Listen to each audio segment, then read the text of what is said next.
4-5 لوگ ایسے تھے جن کا تعلق فوج سے ہے۔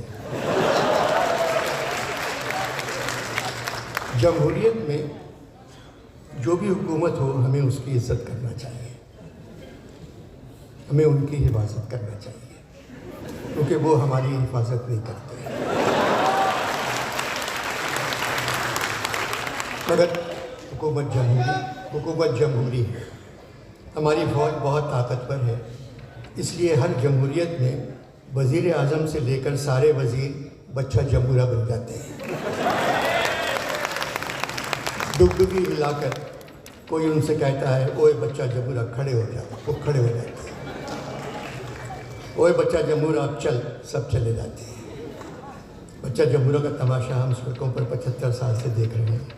ایک آدمی کے ہاتھ میں ڈگڈگی، ایک بندر پر چادر پڑی ہوئی، ڈگڈگی بجانے والا اس سے جو کہتا ہے بندر وہی کرتا ہے۔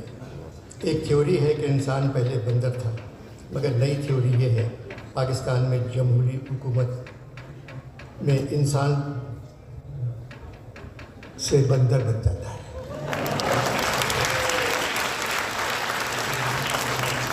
قصور سویلین کا ہے، وہ کچھ اچھا کام کر کے ہی نہیں دیتے۔ ہر حکومت نے جتنا اپنا خیال رکھا اس کا آدھا خیال بھی عوام کا رکھتی تو ملک میں ماشاء اللہ کبھی نہیں آیا۔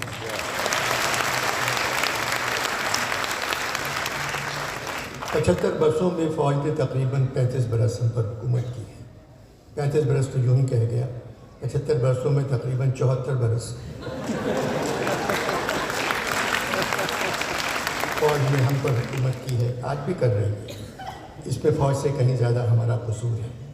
فوج ہماری ضرورت ہے، مگر جمہوری دور میں نہ جانے کیوں ہم فوج کی ضرورت بن جاتے ہیں۔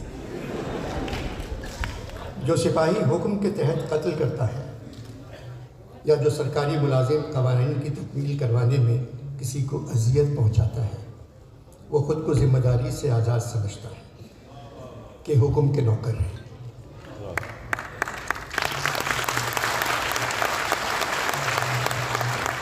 وہ کہتا ہے قانون ہم نے تو نہیں بنایا، وہ یہ بھول جاتا ہے کہ ہر عمل ایک عمل کرنے والے کی طرف لوٹتا ہے اور ان کا عمل بھی انہیں کی طرف لوٹتا ہے۔ 75 برسوں سے جو یہاں غریب ہیں وہ آج بھی غریب ہیں۔ دادا غریب، باپ غریب، بیٹا غریب، پوتا غریب، نہ پیسہ، نہ تعلیم، نہ گھر، نہ کوئی مستقبل، ان کا کوئی حق نہیں۔ صرف ایک حق ہے، اگر غلطی سے کہیں الیکشن ہو جائے تو ان پہ ووٹ ڈالنا فرض ہے۔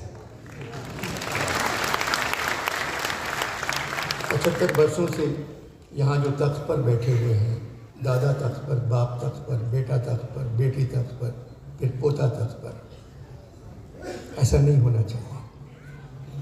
بہترین لوگ یقین سے محروم ہیں، جبکہ بدترین لوگ پرجوش وارفتگی سے بھرپور ہیں۔ احمد شاہ صاحب نے مجھے یہاں سنجیدہ گفتگو کرنے کے لیے نہیں بلایا تھا، مگر دل نہ ہنسنے کو چاہ رہا ہے نہ ہنسانے کو۔